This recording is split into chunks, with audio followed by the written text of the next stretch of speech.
The manosphere is dead. Yeah, man, I've been hearing a lot of people say that. Have you noticed how pretty much all of these people are no longer relevant? It feels safe to say that the manosphere, or at least this version of it, has collapsed. I only had this realization because I had a pretty depressing conversation with my really young nephew recently, and it wasn't something like girls suck, which is a normal misogynistic things that kids say on the playground. It was a little...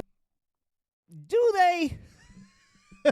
Is that what little kids say on the playground? Girls suck? Is that really? Or did you just make that up? Have you been watching too many movies? If I had to make a guess, I would say you just made that up. I don't think boys walk around the playground saying girls suck. When I was a kid, I might have heard little things like girls go to college to get more knowledge, boys go to Jupiter to get more stupider. But do boys really walk around the playground saying girls suck, or did you just make that up? I bet you made that up. little more deep cut than that. Now, like any normal adult, I assume this came from YouTube Shorts or something like that, because God knows nothing good comes from those places. With this theory, I started digging. I looked for all those old familiar faces by creating a new account and noticed none of them were popping up. I tried to search for the terms red pill or manosphere or things like that and realized most platforms have those blocked. Just so you don't have to take my word for it, let's look at some stats to show just how much these guys have fallen off. Andrew Tate, the world's most Googled man at one point, which he loved to talk about, is pretty much irrelevant. Well, you just said the reason why. If all of these platforms took away the ability to even search their names, of course their relevance is going to start to dwindle. But that doesn't prove that this was an organic movement. That proves that this was systematically done. And really, that just proves every point that the manosphere was making. Pearly Things, once a giant, also pretty much gone, except for she did make waves recently when she froze like a deer in the headlights when talking to J.K. Rowling. Well, Pearly Things, she leaned too heavy on shorts when shorts first came out on YouTube, and so her subscriber count blew up. But the issue with shorts, and if you go too aggressive with shorts, is that those subscribers never convert to your long form viewership because they generally don't have the same attention span. So she blew up, but her numbers were always inflated. And this isn't a knock on her. I'm sure she would agree with me on this, that leaning too heavy into the shorts was a mistake. But that's the reason why Pearly Things kind of fell off, I guess what you would say. And by the way, I'm going to shamelessly plug this. On Monday, I'm dropping a reaction video course where I'm going to be teaching you guys all the secrets to making really good reaction videos, all the secrets that all the big YouTubers know. I'm going to be explaining those in the course. So look out for that on Monday if that's something that you're interested in. If you like these types of videos and you want to know how to make these types of videos, and I'm not just talking about titles and thumbnails, I'm also going deeper into the psychology of what makes good content. Why are good reaction channels good at what they do? And I teach that in this course. So if you guys are interested in that, that's something that'll be coming out Monday. I don't do other ads, so this is a shameless plug, but just be on the lookout if that's something you're interested in on Monday. You're just making things up. This is painful, man. And of course, Fresh and Fed. Yeah, they're pretty much gone too. To explain the last one, Fresh and Fit, they got banned on YouTube. So all of these things are like systematic issues that the manosphere was already talking about. When you talk about censorship, when you talk about men not being able to speak up on their grievances without being called misogynistic or hateful towards women because men have genuine grievances that they want to address. And he probably doesn't even know this, but all of this happened because the DHS, the literal Department of Homeland Security, put out a memo saying that they wanted to get rid of the red pill or the manosphere, so they started to really crack down on this stuff. So this was not organic, it was systematic, and that really just proves the whole point that people were making in the manosphere in the first place. Also, don't really think the manosphere is dead. I think it just accomplished its goal of being pushed into the mainstream. Everywhere you go, on the news, in the comments, even politically, you're starting to hear these conversations happen in a way that wasn't happening before the quote-unquote red pill or manosphere. So I think that the goal was accomplished, and I know plenty of content creators that are making $40,000 or $50,000 a month making red pill content still to this day. And I'm not one of them, but to say that the manosphere is dead is crazy, and even if it is dead, what killed it was something that's systematic, not something that was organic. It wasn't a rejection of the ideas by the people. It was a systematic suppression of the ideas because they didn't want people to listen to it. Now, before we progress, I do want to establish a definition of the manosphere because I think it's important so that we're all on the same page here. That's fair. According to unwomens.org, the According to unwomens.org, I'm sure this is not going to be a biased source. The United Nations entity for gender equality and the empowerment of women. This brother just literally went to imright.com and thought that he was going to get a non-biased source. Like, come on, bro. Manosphere is an umbrella term for online communities that have increasingly promoted narrow and aggressive definitions of what it means to be a man. Okay. And the false narrative that feminism and gender equality have come at the cost of men's rights. These communities promote the idea that emotional control, material wealth, physical appearance, and dominance, especially over women, are markers of male worth. Dominance, especially over women. This definition is pretty universal anywhere you look on the internet. In this video, we're mainly going to talk about the most recent iteration of the manosphere between like 2019 and 2025. And to be clear, I don't want this video to seem like I'm attacking anyone who likes this type of content. I don't care what you consume. I'm just making this to be informative. I think it's important to know how movements like this come about and what effects they have on society. I also think it's important that we all strive to make society a little bit better. With that said, it's time we go back to the beginning, when all of this began. And to do that, we have to talk about an ape. The Joe Rogan experience. Joe Rogan? Joe Rogan may not have started the manosphere or even directly been a part of it, but he was the largest delivery mechanism for it. This version of the manosphere was really started back in motion in 2014 when Joe had a guest named Milo Yiannopoulos come on the podcast. Milo was one of the most prominent figures in the Gamergate era and actively encouraged harassment campaigns against women. So gamers realized, I don't need the press to like us. So is he arguing that a gay man went on to Joe Rogan and started the manosphere? And I don't know much about Milo. I have seen a little bit of his stuff a while back. I know he is a gay dude. And then he said that he isn't gay anymore because he converted to Catholicism, I believe it is. And now he's just going to live a life of abstinence because he thinks homosexuality is sinful. And that would probably be consistent with his belief in Catholicism. But I don't want to hear that, man. I know he be in them basement clubs where they be down there sweating and that music be and he be sitting down there with them neon glow sticks around his neck and a whistle in his mouth. Man, I don't want to hear that. No, I'm just kidding. I don't really know, but that's kind of like the gist of what I know about Milo. But I don't think that the manosphere started with the gay man on the Joe Rogan experience. You can call us misogynistic harassers on the internet if you want to. All we want is these feminist lunatics to get out of gaming and for people to leave the creators alone to do what they want, and for, you know, for journalists to start reporting honestly about games and stop hating on their own audiences. You don't know. Is that really a manosphere take, though?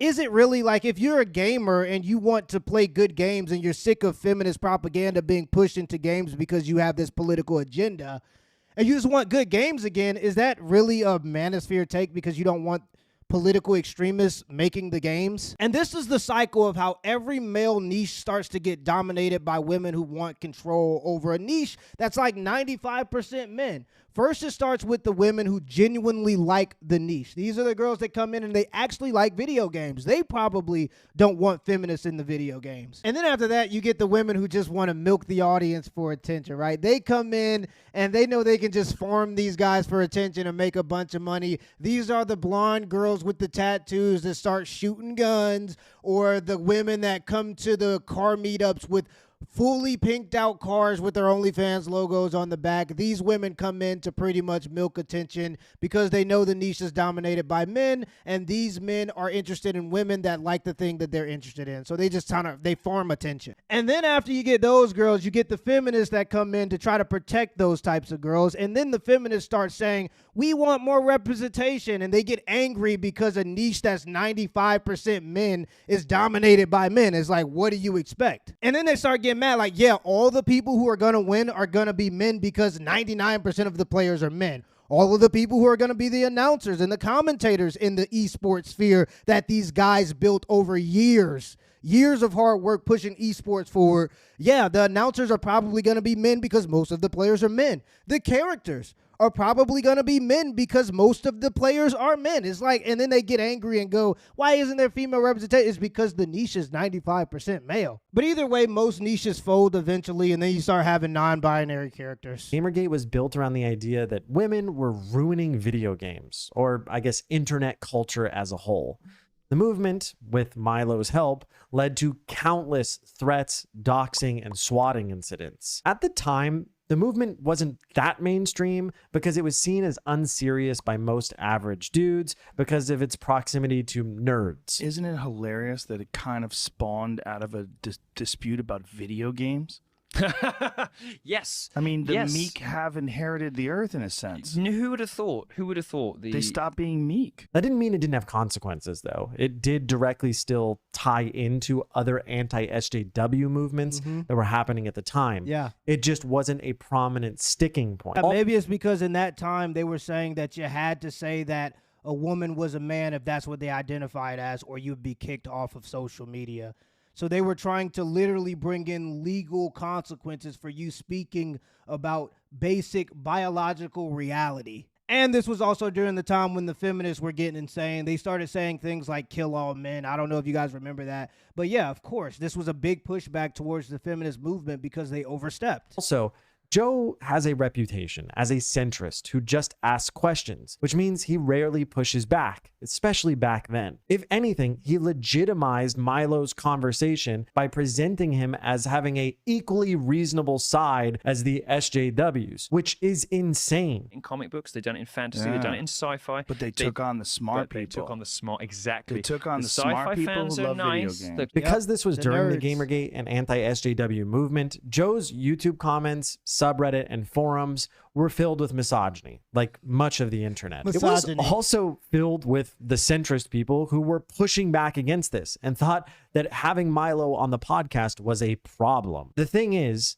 most podcast listeners are passive. Actually, most media consumers don't actively engage with the content they're consuming. Yeah. Because of that, it's hard to That's true. gauge what the normal person thinks about something since they're not putting it on Reddit. We can see where their feelings are, though, because in 2016, 2 guests will appear that would lay the foundation and establish both the aesthetics and methods for the coming manosphere. Okay. The first person we'll talk about is the definitely real Navy SEAL and pro poker player, Dan Blizzerian. Dan I salute you, Blizzerian. sir.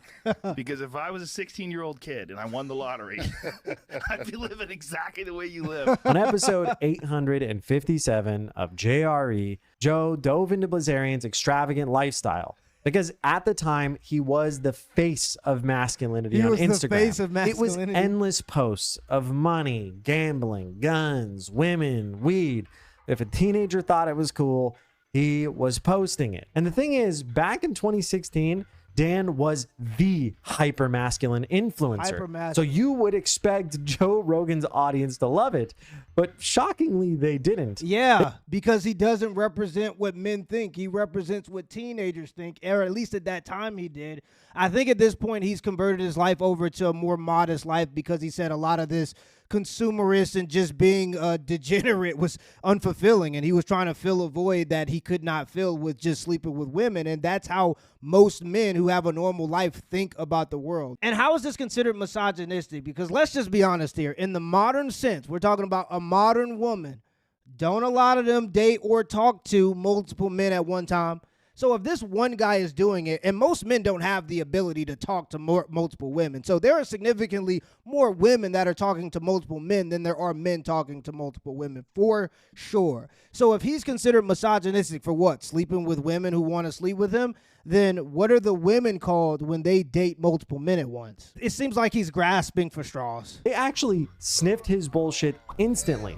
Mainly around the whole stolen valor and sketchy gambling wealth. But even smelling his bullshit, the aesthetics and the ideas still kind of stuck. The main aesthetic is that women are objects to be collected and that you can measure someone's success by how many women they pose with all the time. Remember, So is that what women think when they date multiple men? Do they think that men are objects to be collected when they choose to date multiple men? Why is it seen as empowering when women do it, but when this guy does it, it's seen as him trying to collect women like trophies? Like, come on, bro. though, Dan is only one half of the manosphere. And by the way, I don't agree when either gender does that. I think you should try to pursue one person if you're serious about actually building a life. And I think that's the whole point of dating, is to eventually get to the point where you're building a life with somebody. So I don't think that either is right, but I'm saying if you're going to judge one side, it shows that you're biased when you refuse to acknowledge that it happens significantly more on the other side. That's an obvious bias. If that. The other side, the one that actually recruited a lot of the young men, would come about a month after this appearance on one of Joe Rogan's largest guest appearances ever. So, and that is Jordan B. Peterson. Peterson. Yep. Okay. On episode 877 of the Joe Rogan Experience, the audience would be introduced to Jordan Peterson. Joe would present Peterson as an academic who was there to help young people. I don't know if you know this, but Peterson was never actually an esteemed academic. Wait a minute.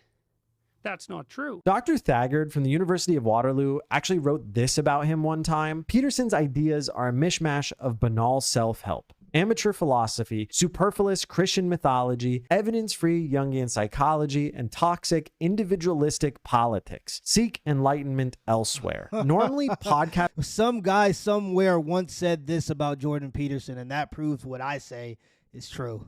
Audiences don't just automatically follow a new guest and create a new influencer. It's hard as a creator to get viewers to click through or convert to anything.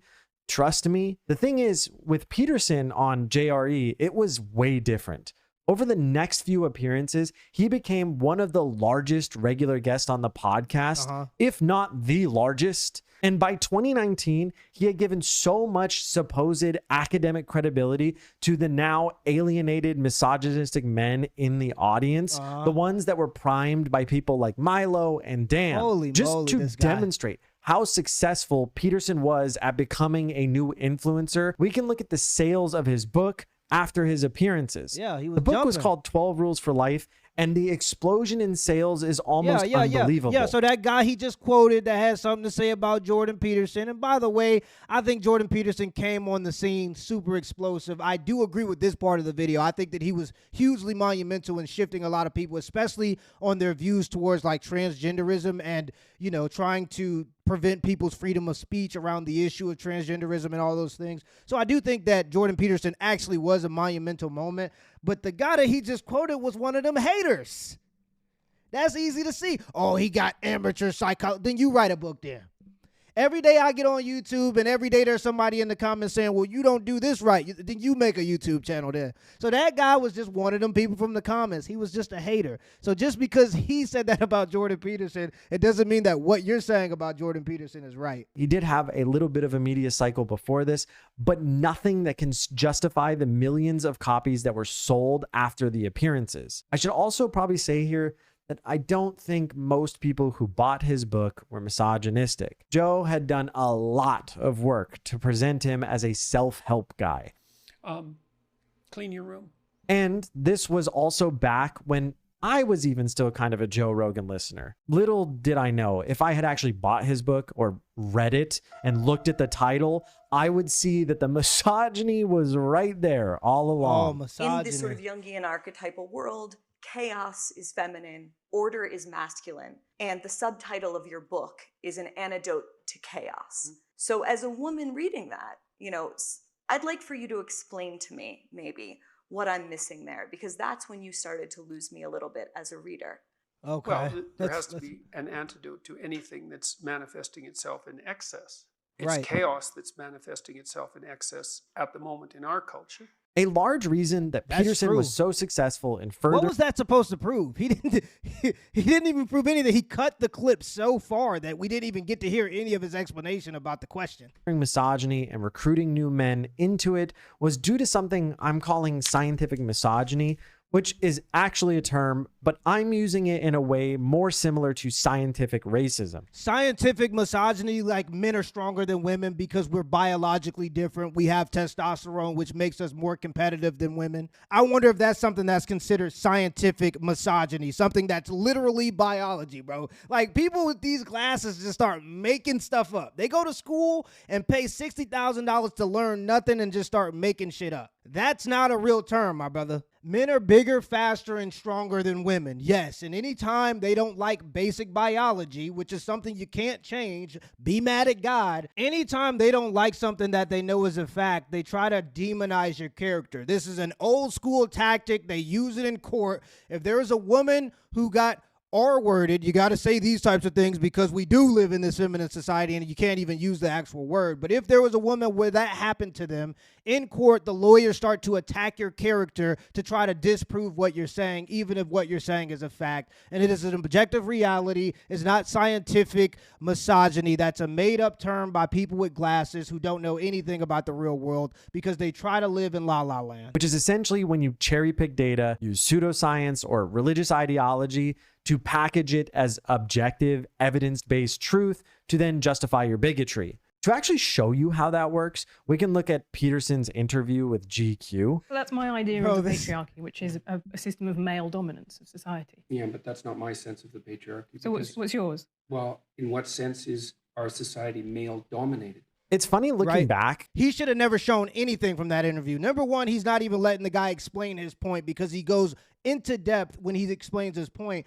But number two, he absolutely cooked that woman in that interview. If you go to the comment section, everybody is cooking that woman in them comment sections. Go watch the full GQ interview and then come back to me and tell me Jordan Peterson didn't cook her the entire interview. This dude is extremely biased and he's taking clips out of context. And that's because that's the only way he can defend his arguments. Realize how much Peterson does this in every debate, which is refusing to accept even the most basic definitions. I actually think he does this because he thinks it makes him look exceptionally rational, or because accepting any definitions ultimately has him concede the point. Our society male-dominated.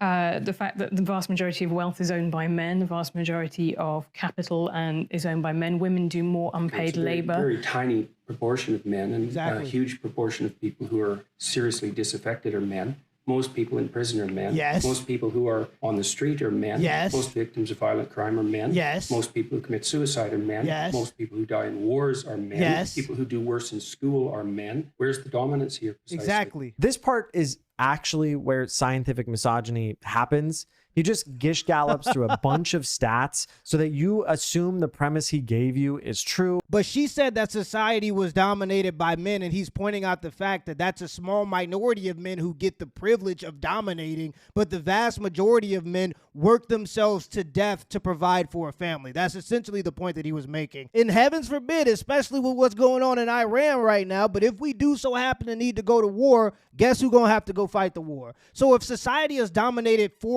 by men for the benefit of men and it's misogynistic, why do we send the men to go die in war? Answer me that question. If society, if women are oppressed in the country, why wouldn't we just send women to go fight the war? Why wouldn't their country get their women and our country get our women and just have them have a cat fight, and that's how we solve all the wars? Without actually knowing anything. In this case, that premise is that the patriarchy isn't real. To be clear, men do face punishment and pain, and systems are rigged against them. But that doesn't change who dominates them and sets them up, which is what the interviewer stated. What you're doing is you're taking a tiny substrata of hyper-successful men and using that to represent the entire structure of Western society. There's nothing about that that's vaguely appropriate. But I could say equally well that most rape victims are women. Terrible things happen to people of both sexes. And you could say that with perfect utility, but that doesn't provide any evidence for the existence of a male-dominated patriarchy. If we actually take a step back for a second and interrogate any of the things Peterson has said. Because 0.01% of men, actually, I think the actual statistic is like 2% of the male population are actually violent criminals. The vast majority, the 98% of men that are not violent criminals, because there's a 2% of men that are violent criminals, that means that all men are bad and that all men seek out to dominate women. When there's a man doing the roads in Texas in 100 degrees, he's not doing that because he wants to conquer or dominate his wife. He's doing that so he could provide her a life. And so it's kind of sick what they do, because they take our natural instinct as men to protect and provide, and they try to weaponize it and say that the reason we do that isn't for love, it's for dominance, which is so silly. It's so silly. Because a small minority of men are violent criminals, that means that men are seeking to dominate women. Like, bro, crazy take. In this interview, we quickly realize that he never disproves the patriarchy in the way that the interviewer presented it, which is the way that it exists. Yes, men do face higher suicide, drug rates, fights, wars, or whatever. It's just that every one of those are systems set up by men for men. If men are going to die in war, is that set up by men for men, or is that set up by men for the protection of mostly women and children? When the Titanic is sinking and the ocean is pitch black and freezing cold, and the women get to sail off into the sunset with children while the men have to sink with the ship, is that also a system or an idea set up to oppress women and children by men? Or is that men treating women with a certain level of chivalry because we understand that there are biological differences and women tend to be the weaker vessel? Like, this is just so absent of reality. Like, we're going to go send women to fight the war, bro? Like, come on, bro. You got to use your brain, brother. Even family court, which is something I will often hear from the misogynist type. They use this to prove that women are favored. Even that is wrong. First, women are just assigned the role of caregiver.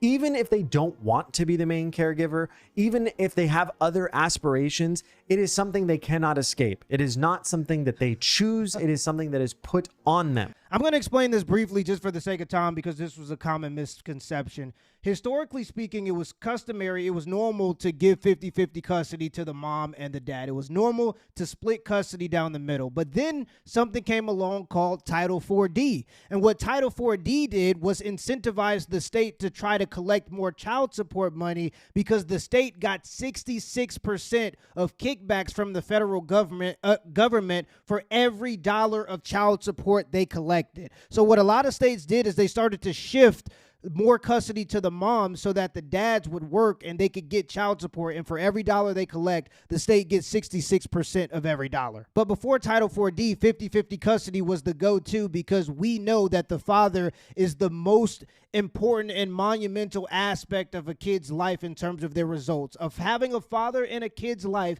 is the most important aspects, and when the state actually prioritized the kid, they wanted the father to be a part of the kid's life. They weren't going to lock the man up because he wasn't able to make payments. Now that the state is incentivized to collect payments, they care more about the money than they actually care about the well-being of the kid, and that's why they'll literally lock the kid's father up because he can't make his child support payments. So this happened because of something called Title 4D. You can look it up. It incentivized the states to give more custody to women because they wanted to collect more money in child support. And secondly, most men don't even try.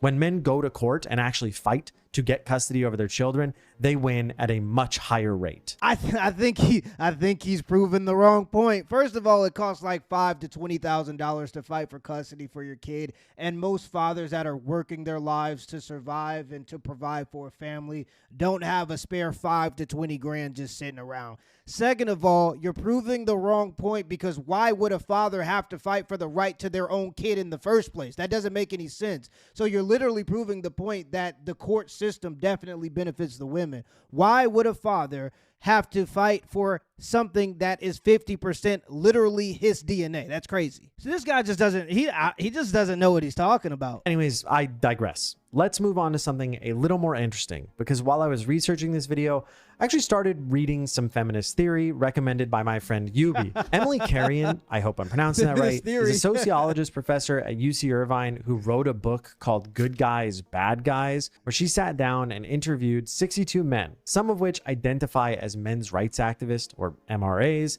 and some of which are self-identified male feminists. She examines how their beliefs form and why so many male feminists make little to no impact towards actual feminism.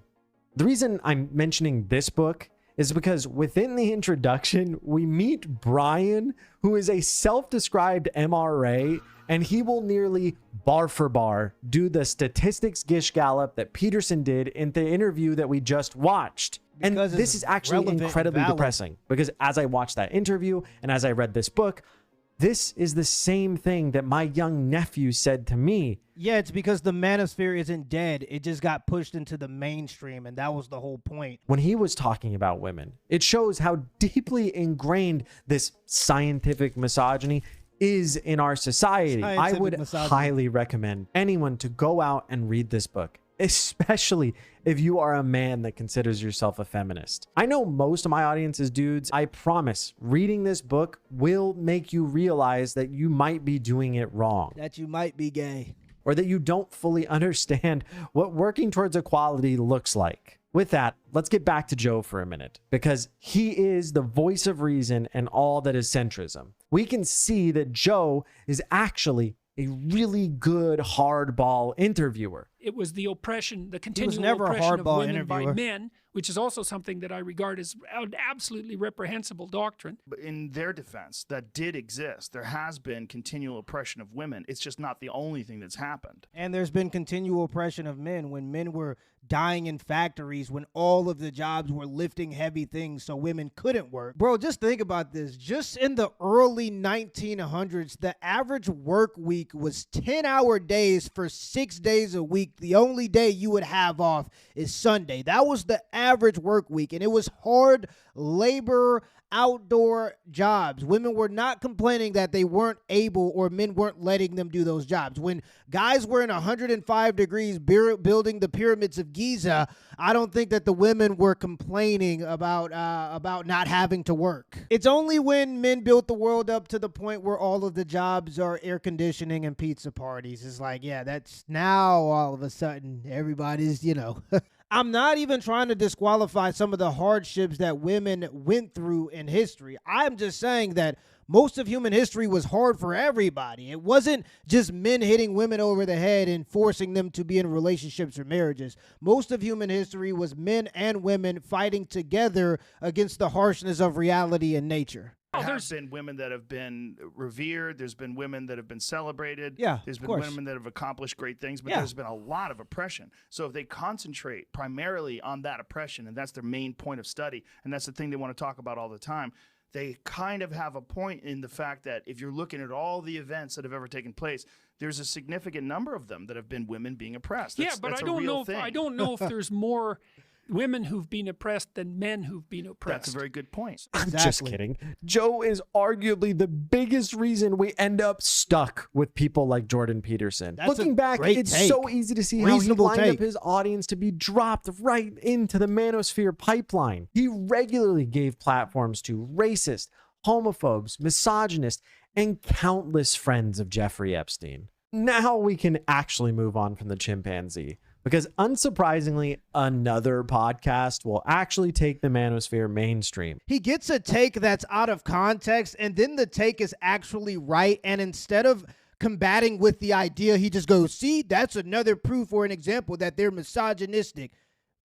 Can you combat the idea? Can you actually put together an argument to say why what they said might have been wrong? Or are you just going to try to shame people or label people into trying to think the way you think? Because you're not actually combating the argument, and the things that they're saying are reasonable takes. The podcast in question is called Your Mom's House, which is by two comedians, Tom Segura and his wife, Christina Pazitsky. They would often have a segment where they would laugh at clips of a man who is now infamous for ruining your nephew's life. And you realize that making money is much harder than getting some fucking dishes. Who is he talking to? There's a lot of women that have heard him. Yeah. His mommy. Why would someone put this online? It's still That's kind funny. of an act that Well, he's yeah, he doing this plays for. it up. Show us your shit, bro. I want to see your cars. I want to see your mansions. Tough, And show man. me your sparkling water. Andrew Tate is a failed reality star, failed kickboxer, and alleged human trafficker.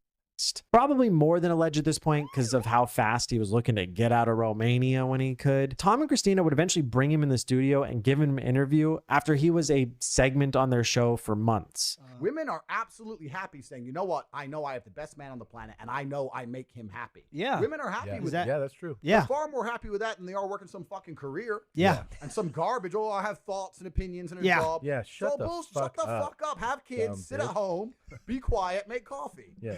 And it makes everybody happier in Yep. the long run. It's good for everyone. I don't know how this is even controversial anymore. Right. I understand that they are laughing at That's him hilarious. most of the time. No, they're laughing with him because what he's saying is objectively funny. And I think there's some truth to it too. I think more women will find fulfillment in life through a family. I think most people will find fulfillment in life through a family than they will their careers. This idea that a career is going to be a fulfilling thing in your life is really just a pipe dream. Most people just work for the sake of providing for their family because their family is the actual thing that they're passionate about in life, and that gives them fulfillment. So I agree. I think that most most women, most people in general, will find more fulfillment through family than they will through working some soulless job. And most of these jobs aren't really boss babe jobs. They try to make it and play it up like it's like Sex in the City, and they're working these jobs and making $100,000. The average amount of money a woman makes in America is $40,000. They're working at the DMV. They're working in retail. They're working at the Banana Republic. Like, that's these boss babe jobs. And I think most people would find more fulfillment in family than being a manager at Burger King. They're also sometimes agreeing, and they never push back against him. How many times can women are trash or can't drive be funny? It's not fair to give it all to Your Mom's House. It's just that the podcast really blew him up. Likely because it's tied to Joe Rogan's audience, because of Joe and Tom's old friendship. Joe's audience loves to post clips in this time. If we combine that with the fact that Andrew Tate essentially ran a clipping pyramid scheme, we can see how he dominated every 10-year-old's TikTok feed. I just looked at TikTok. You haven't conquered there yet. Haven't I? How many followers you got? I don't have an account. I'll put it on Twitter or I'll put it on an Instagram story, and then people will grasp it and they'll grab hold of it, and then they will digest it and edit it up and put their own spin on it, and then it will end up out there in the metaverse. So what Tate did was he was one of the first clip farmers, and I actually think that this is genius. Now, people can say whatever they want about Tate, but this idea right here, especially in the time where now you see people like Kai Cenat, Speed, all the big streamers are pretty much doing the exact thing that he did during this time. But what he did was he set up the Real World, or whatever his website was, the university thing where people could go in and learn about how to make money. And one of the ways they can make money was clipping up his segments from his podcast and putting it on TikTok. So you had like 16-year-olds, bro.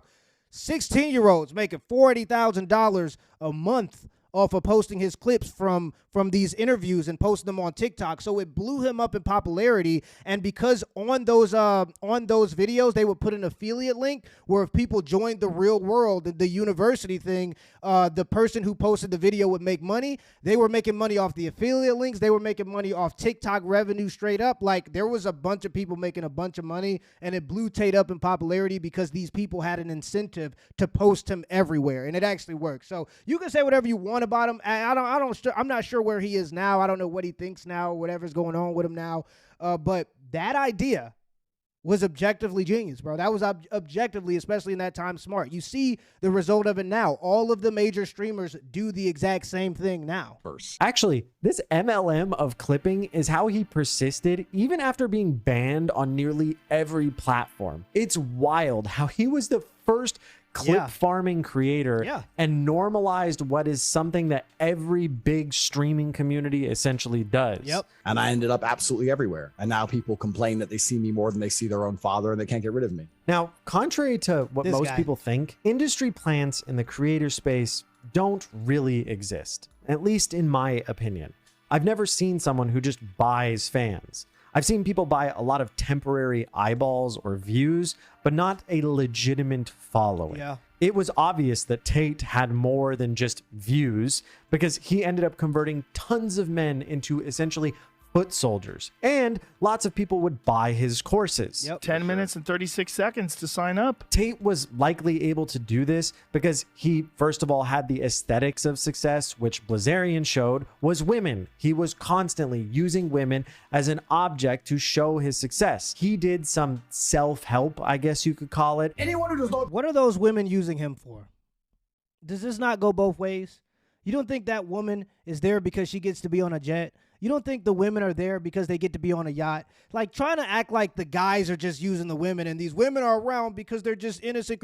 They want something out of it too, and they're probably getting something out of it too. Like, let's just be honest here. So this whole narrative that all of these guys are just objectifying women because the women want to be around these guys, go get you some, bro, because you're starting to sound like a hater, bro. Go get you some play, and then maybe you will stop hating. Like, the women want to be around him. Are you mad because they're using their body autonomy and using their ability to choose who they want to be around him? I mean, why you mad, bro? Drive a Ferrari is a lazy idiot. Which is another thing that Peterson had shown was needed to get young misogynist men on board. Clean your room. I know looking at Andrew Tate and seeing it as self-help is insane, but when you really think about it, we live in a time where being an asshole can be seen as a redeeming quality. Well, that's because the guys who are being called assholes are usually just guys that are telling the truth that people don't want to hear. And there is something fascinating and something that we consider to be a little bit more masculine when you're willing to put your ideas out there. And even if they're controversial and even if they aren't as well thought out, you're willing to put ideas out there and defend them in the arena of thought. There's something about using your autonomy and your freedom of speech to actually be able to say the thing that people are thinking that we consider to be a little bit fun to watch and a little bit more masculine. That's why they gain popularity. It's because usually these guys that are called assholes are just the guys that are talking about the elephant in the room. People love the guy who is saying it how it is. It's crazy. Looking back, that to some, maybe even a lot of people, he was kind of seen as a master of social situations and also a legitimate entrepreneur. The reason I consider Tate the birth of the manosphere, really the epicenter of it, he embodied the ideas of the definition that we talked about earlier in this video. Man, y'all so lucky Kevin Samuels passed away. Kevin Samuels to the black community is probably what Jordan Peterson was to the white community, bro. If Kevin Samuels didn't pass away, it would have been a totally different landscape. RIP to the GOAT, man. He centered the idea of being a man around material wealth. Yeah, if you I can't disagree get with material that. wealth, I disagree you're with that. probably a nerdy gamer who just needs to get jacked. And if you're still a brokey, but you're jacked, guess what? The Matrix has rigged everything against you. The Matrix, by the way, it's just women. Like, come on. All these pickup guys are the same thing. They preach wanting to get women and then paint those same women as evil. At some point, like, dudes, just get on Grindr. You obviously don't like women. Something else that ends up happening is that a lot of finance and entrepreneur style creators will end up adopting Andrew Tate's aesthetics purely because of the success they see him having on social media. They aren't necessarily going to push misogyny. Yeah, people are more likely to buy your course on how to make money when you can prove to them that you have money by having nice cars and a nice house, and you can show them that you have discipline by having a nice physique. That's like, it's like basic psych like that. Yeah, of course. Yeah. Overtly like him, but they will nudge people towards him. I mean, I'd say, you know, with the Manosphere, the whole PUA stuff, it's better to watch it than not watch it when you first start. I think the main reason that this version of the Manosphere imploded is because the self-help didn't end up working out. What's sad is that the self-help was just a way for already wealthy men to extract more wealth out of alienated and desperate men. I refuse to sell out my fans for money. I am not Logan Paul. I will not do that. No, yeah. So, for that reason, I will never launch a crypto. See, yeah, now this is what we're talking about. He getting into it. I'm with him right here. He's getting a little bit more base right here. I agree with him. I don't think that being a man is all about materialism. I think that low-key being a man is a little bit more about sovereignty, having your own freedom and being willing to fight for the freedom to think what you want to think and say what you want to say. And if having things, material things, takes away your freedom because you become a debt slave, well, then I don't think that's very masculine. I think that's you falling victim to your materialism. In the movement that were less abrasive than Tate and just promoting maybe entrepreneurship content, they also have set you up for failure. All grind setters actually have this same fundamental flaw. Not everyone can be an owner in our system that requires workers. If all of us workers were actually owners, well, that's a completely different system. With all of these failures, all that you end up left with is misogyny. The thing about misogyny is it doesn't build anything.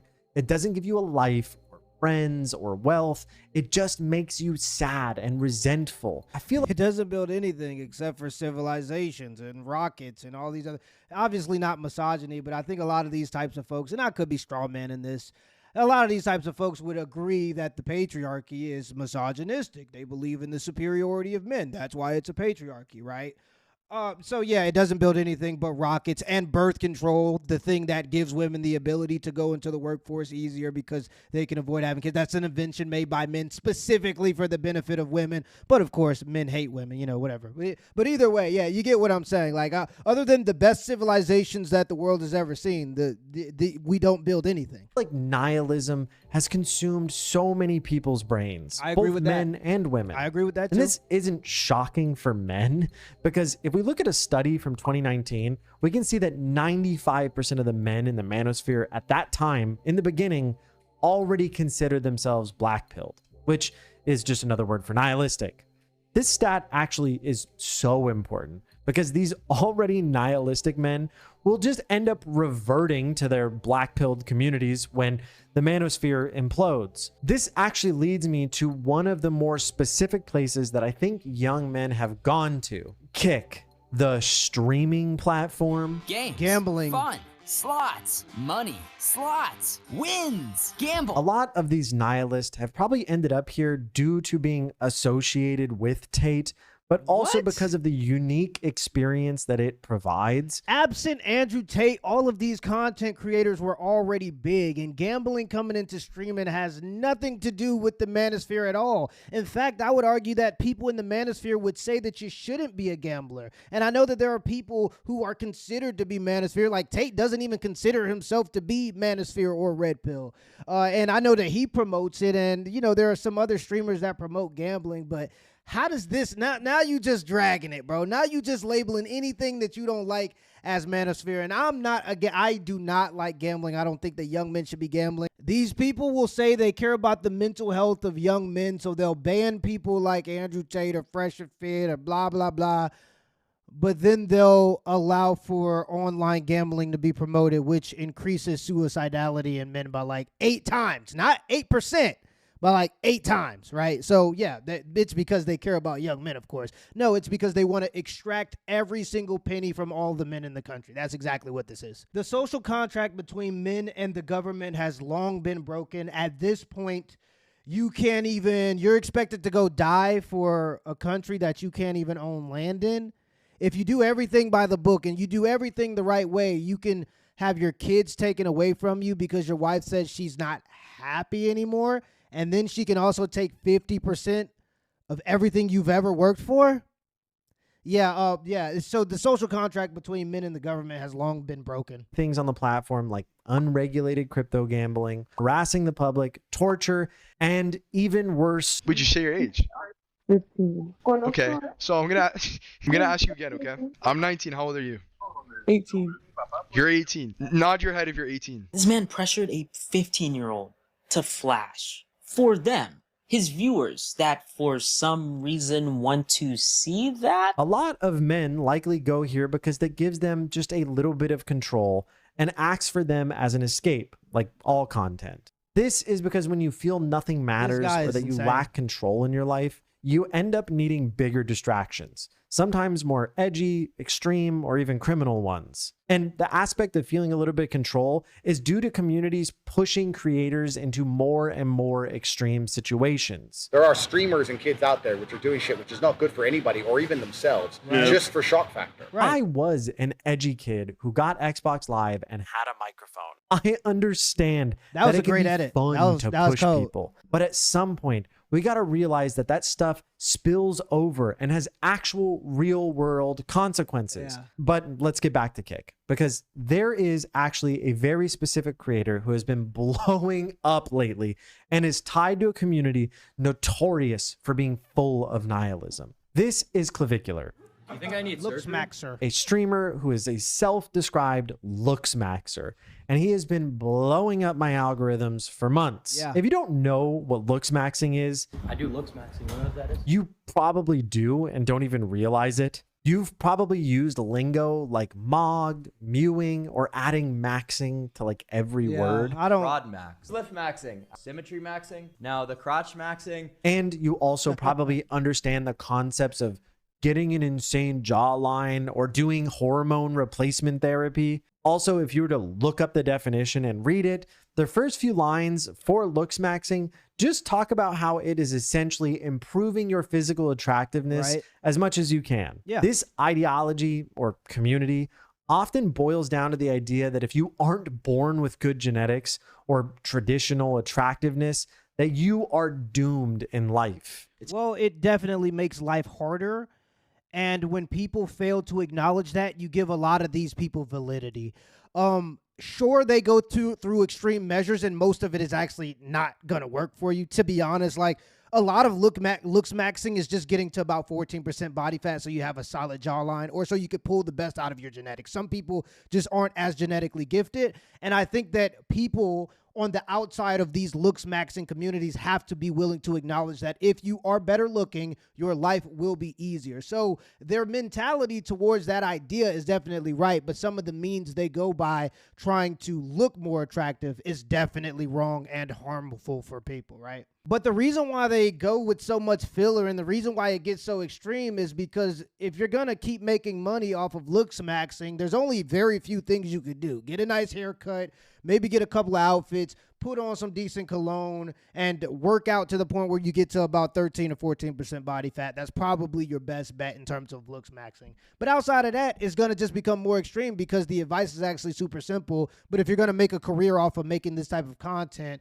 you have to keep coming up with different things, right? So it just gets more and more extreme, and the person who's the most extreme is going to get the most popular. But I think a big problem is when people try to act like your life is not significantly easier when you have good genetics and you look better. You have to be willing to concede that to even get to the core of the looksmaxing community, because when you fail to acknowledge that, they see you as disingenuous. It's a true pill, very true pill. Some will actually end up trying to conquer this genetic aspect by going through medical procedures and taking massive amounts of black market drugs, Right, that's like insane. Clavicular does. In reality, most people in the community won't go this route. Right. Because they can't afford it, and because medical shit is scary. Yeah. Surgery hurts, and the drugs are probably going to kill you. Right. This actually ends up leaving a lot of men in the community with only having the nihilistic aspects of it, or the black pill. They feel like they are doomed forever because of the way that they were born. Yeah, that's a bad Clavicular thing. actually ends up talking about this exact thing in an interview. Do people treat you really negatively, all the time in your life? Are people rude to you? Just do they never smile? Things like that. Do people look away if you make eye contact and look disgusted? You just kind of start to pick up on it as you're, going through life as an unattractive person. Yeah, and even babies, and you can look this up, even babies stare at attractive faces for longer, and they're more likely to cry if they see an unattractive face. So it's just something inherently in human nature to be drawn to beauty, and it's an unfortunate fact, but it is the truth. He's 100% right here. And people subconsciously know that they're not good looking. Yeah. You don't have to be a looksmaxer. You don't have to go through these black pill looksmax forms to know and get rated. It's something intrinsic. It's something subconscious. You know when you're ugly, and it's a horrible thing to deal with. Another key component of this space is that it is entirely self-defeating. The members that's a problem. create impossible standards on something that is entirely subjective. I agree, bro. Get out of the city. Get out of the city. Go to the Midwest. You'll see plenty of families. Fat dude, fat woman, got some fat kids. That's what they are, and they've been together for forever, and they're happy together. That happens all the time. I see ugly people happy everywhere in relationships with other ugly people. This happens everywhere. So you got to get out of that mentality that just because you're less attractive, you're never going to find happiness in life, or you're never going to get a family, or never have any fulfillment. I know plenty of people that are not crazy attractive, but they have a lovely wife that's nice to them and 2 or 3 kids. They want to bring other people down with them because it gives them a sense of control over others. What's subhuman? Subhuman is a term that we use in like the Looksmax community for like horrendously ugly people. Where would they fall on the scale of like 1 to 10? Is that like below a 5? Yeah. What's lookism? Lookism is just treating people differently based on their looks. So it's sort of like the halo racist. effect. It's like racism, but for looks. A lot of these people aren't actually Yeah, in but it see, for- here's the problem. Let me go back here. Here's the problem, right? This clavicular dude, he just looks like he's just aging faster. Like, this dude is 19 years old, and he looks like he might be 27 or 28. So trust me, he got plenty of time for this stuff to have negative effects on him. It seems like he's just speed running life, in my opinion. Right, so he's just in a more mature body. So for other 19-year-olds, specifically 19-year-old girls, they're going to look at him and go, oh, look at how good he looks, but how is he going to look when he's 30? Right, so it's like at this table, he looks like the oldest one, in my opinion. So it's like, is he actually looking better, or is he just aging faster? Community for like horrendously ugly people. Where would they fall on the You look scale older of than like both 1 to them. 10? Is that like below a 5? Yeah. What's lookism? Lookism is just treating people differently based on their looks. So it's sort of like it's the like halo racist. It's like racism, but for looks. A lot of these people aren't actually in it for looksmaxing. They're purely in it to be nihilistic. They also want to make friends who share the same social struggles that they do. I don't think I have to mention this, but I will, since I guarantee a lot of you will have sympathy towards these ideas and even possibly agree with the theory around looks. Also, before I say anything else, I'm not a woman. Shocker, I know, but I have asked my partner, her friends, my editor, and all the women with my That sounds gay, brother. Partner? That's a gay term. community what they think, and guess what? They don't actually care that much about how you look. The data backs that up as well.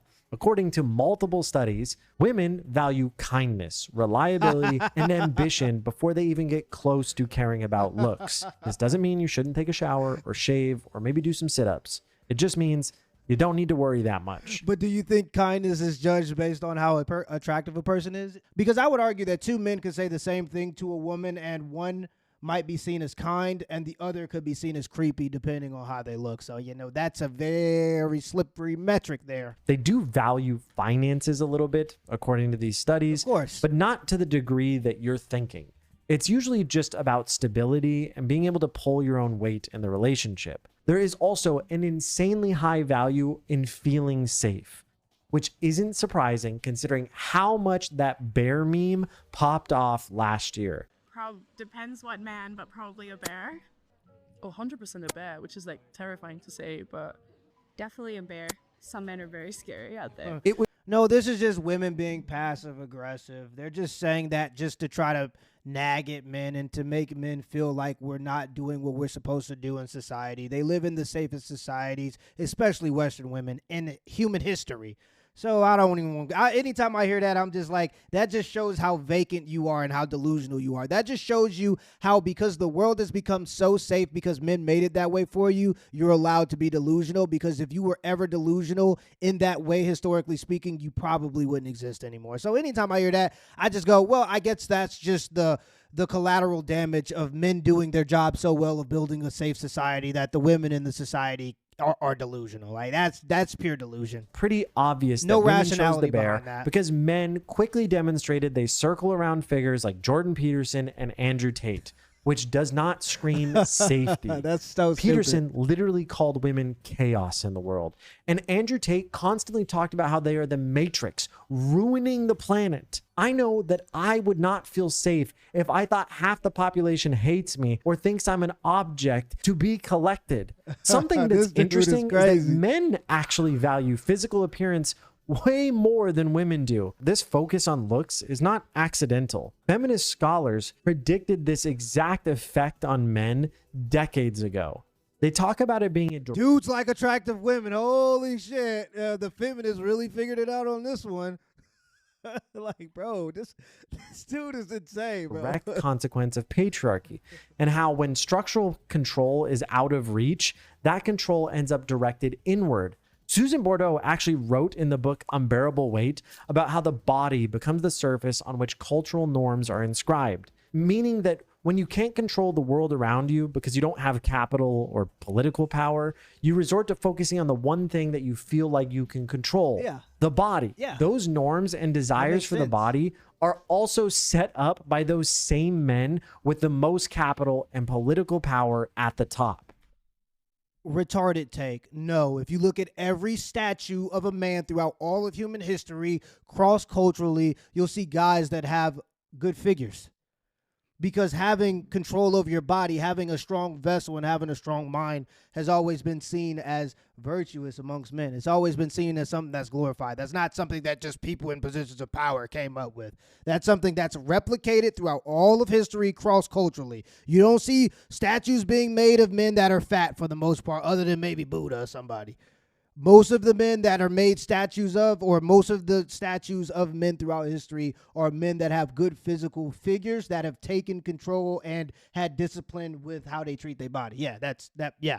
Both Tate and Clavicular actually know this and use it to garner a larger audience. They are telling you what the secret to regaining control is. The problem with them is, if you can't be rich, you have to be hot. And if you can't have either, well, you're just screwed and will likely end up even more alienated, which is exactly what's happening. Speaking of rich, I want to go back to the finance creators like I mentioned earlier. Specifically, Caleb Hammer, who has a show called Financial Audit. Honestly, it should be called Woman Audit with the incredibly misogynist titles and thumbnails I've seen recently. It's pretty obvious that he's pandering to the large, I guess, audience that is now without a home, the finance entrepreneur bros that Andrew Tate had activated and then let down. I will never launch a crypto. It's crazy how much success he's having while doing it, because I've never seen somebody put so many member stuff. It's just wild. Do people actually watch this? All jokes aside. Yeah, I'm sure they do. I don't know if Caleb is a misogynist. I'm not going to go and watch whole episodes of people getting humiliated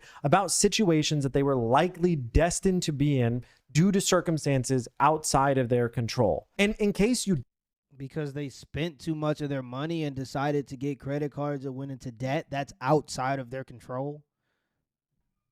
Doubt that it's outside of their control. Research has shown that the biggest determiner of your future wealth in America is the zip code that you were born into. The major reason for this is because of your access to education. This includes financial education, access to good nutrition, and the availability of after-school programs or third spaces. Also, America doesn't even rank in the top 20 for class mobility anyways, likely due to those facts I just told you. And just so I don't sound even crazier, it's apparent just from his most recent video that he does have different attitudes when talking to men versus women, and not in a positive way. It's not that he doesn't insult both. It's just, I don't think Caleb Hammer is Australian. And what do you do, dumb? All I'm pointing out is I've never seen him around here, and that he's pandering, using a lot of titles and thumbnails that lead to a lot of very real misogyny in his community. So, like, I'm making fun of. It's like punching. It is. It's all punching. That's why it really sits wrong with I get it. But some people might find something funny that you don't, and that's what kind of people find it funny? Hey, oh my gosh. Dude, I don't know. You said you know your audience. Who's your audience? I know the demographics of my audience. What is it? In terms of age range? What's the male-female ratio first? For all finance content, probably mostly men. 50% male, of course. Female, and that's across all channels, positive. He may not be a misogynist, but he sure lets it be there. Also, there is the fact that he doesn't pay his guests, which I get, it would be exploitative. Instead, he gives them his own $200 financial course. Where have I heard selling courses before? Yeah, I'm about to sell one. I'm about to be selling one come Monday. So go get that reaction course. I'm putting the gems in there, bro. All the secrets that all the big reaction YouTubers know, I'm putting them in there. Not surprising to see the rise in misogyny here, due to the fact that the previous Manosphere was successfully able to gain most of its members by using the promise of wealth as its main recruitment tool. If you want to see just how bad it is, scroll the comments of almost any finance video that show a woman, and the comments will be full of the most bigoted women. Yeah, y'all, I think I'm done with this one, bro. This ain't even about the manosphere anymore. Pretty much now, he's just going off of anything. Anything a man is doing that women don't like, or where a woman is the butt of the joke. Even though women want equality, right? That's a part of equality. Men joke on each other all the time, so women can get jokes thrown at them too. But somehow that's misogynistic, and it relates to the manosphere. I don't see the correlation, and I think this video is starting to drift. But it was a good one, though. Let me know in the comments below if this video was a W or L, and give me the HBO special. That's out, brother. Special. Hit the like and the subscribe button for more content. Till next time.